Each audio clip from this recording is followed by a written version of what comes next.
Hi friends, welcome to Veni's kitchen. நாம் இன்றைக்கி என்ன பார்க்க போகிறோன்னா, ஹெல்த்தியான முருங்கைக்கீரை பொரியல் எப்படி பண்ணலான்னு இந்த வீடியோவில் பார்க்கலாம். அதுக்கு ஃபஸ்ட்டு நீங்கள் முருங்கைக்கீரையை உருவி வச்சு நல்லா வாஷ் பண்ணி வச்சுக்கோங்க. பொரியல் பண்ணுறதுக்கு தேவையான ஒரு பாத்திரத்தை எடுத்துகிட்டு, பாத்திரம் சூடானதும் தேவையான அளவு எண்ணெய் சேர்த்துக்கிறேன்.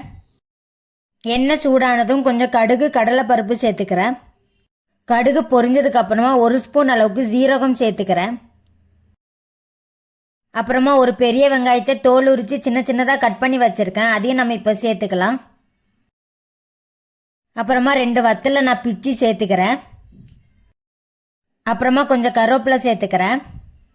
அப்புறம் நல்லா வதக்கிக்கோங்க. வெங்காயம் கண்ணாடி பதம் வர வரைக்கும் நல்லா வதக்கிக்கோங்க. அப்புறமா கொஞ்சம் உப்பு சேர்த்து நல்லா வதக்கிக்கிறேன்.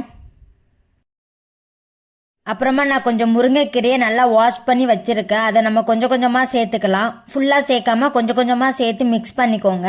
ஃபஸ்ட்டு கொஞ்சம் சேர்த்து நல்லா மிக்ஸ் பண்ணிவிட்டு அதுக்கப்புறமா கொஞ்சம் சேர்த்து மிக்ஸ் பண்ணிக்கோங்க.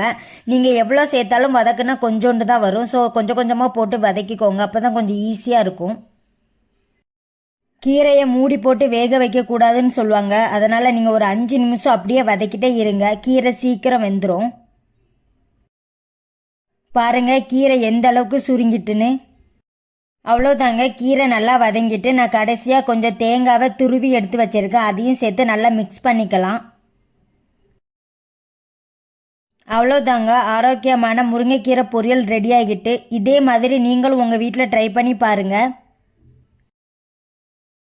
வாரத்தில் ஒரு முறையாவது செஞ்சு சாப்பிடுங்க, இது உடம்புக்கு ரொம்ப நல்லது.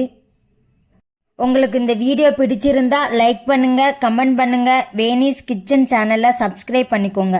பாய் ஃப்ரெண்ட்ஸ், நெக்ஸ்ட் வீடியோவில் பார்க்கலாம்.